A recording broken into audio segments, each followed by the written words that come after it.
how impressed you were with that performance? First half, I thought we were very average, competed all right, but yeah, we didn't really bring a lot to the table. And then second half, I thought they did a lot of things better.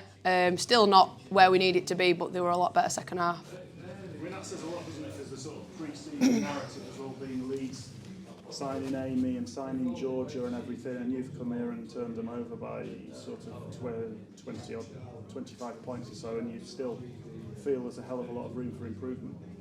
Yeah, loads of improvement. I think we've got a strength in depth. Yeah, they've got, these marquee players and, a lot of players who've played in Challenge Cups and Grand Finals and stuff, but we put a lot of work into each individual, so they might not have as much experience or they might not be on paper as good, but we try and give each individual as much as we possibly can, and I feel like some people that they might have seen on the team sheet today, who were they or whatever, stood up to be counted, and we've got to be proud of that.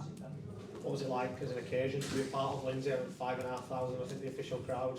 Yeah, just brilliant. And, there was a lot made of the World Cup and, all the attention that drew, and it seems to have been a long time coming for the women's game to be back out there. But, just even for the warm-up, there were so many people in there for the warm-up. It was brilliant. And the girls love it. They get very nervous about it, but they love it, and it can only get better, really. There were York fans as well, as a sort of more than a handful of York fans behind the post as well. I mean, we've been used to seeing home fans at WSL games, but it seems like York have got a real good core of away fans as well. Yeah, we do, and it's giving the city something to shout about us. Having not just a women's team, but a team that's on sort of the national stage and doing well. So the more that we perform well, and the more we give them something to look at, they'll hopefully keep following us and get more and more. There's obviously been a lot made of yourselves and Leeds being the first club to go with the payment structures as well. I know it's win bonuses, so you guys are the first WSL team to effectively pay the players with this result. I mean, it's quite a nice thing to. Yeah, we are. Do you know what? I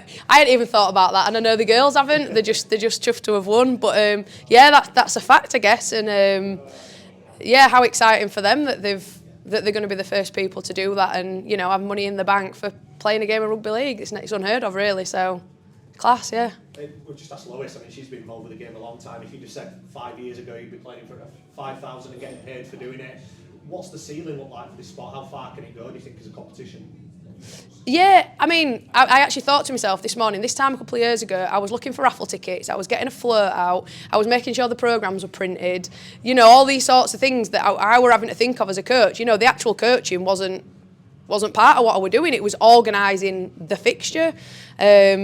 But today was just a different level in terms of the ceiling.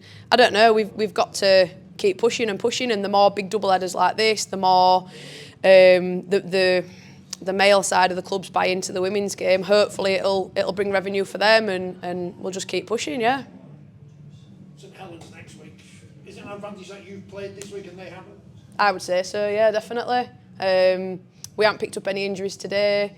We've got rid of a dodgy first half and then found a little bit of momentum in the second half.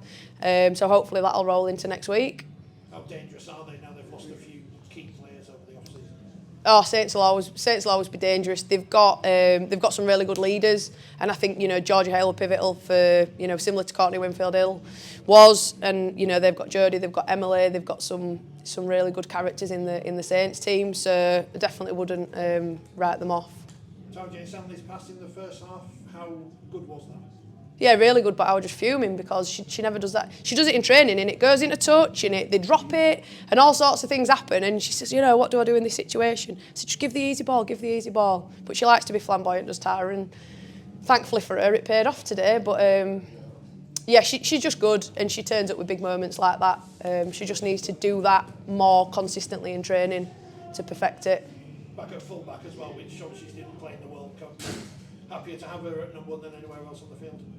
Yeah, I am, definitely. I think she's really dangerous coming out of her own half. She's really safe under an high ball. A good ball attack probably wasn't that great last year because she gets up there, she gets near the try line, and she either tries to fix a problem by doing something herself, or she's not as urgent to get to where she needs to be, and that might be why she didn't get to play for England there. But I thought today she was a lot busier, and she looked like she enjoyed herself, so yeah, it's good.